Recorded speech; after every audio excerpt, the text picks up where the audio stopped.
Morning. So my 11-year-old son is obsessed with birds. He's been obsessed for probably the last 2 years, and we totally indulge it. And I just want to show you the random things you'll have in your house when you have a bird-loving child. Ready? Ready.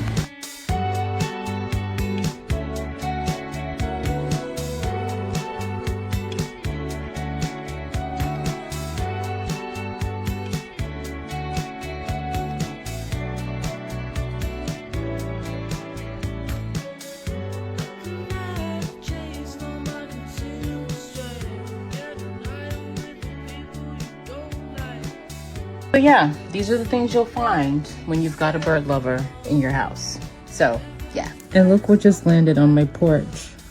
Hey, buddy, what bird is this? A Carolina wren.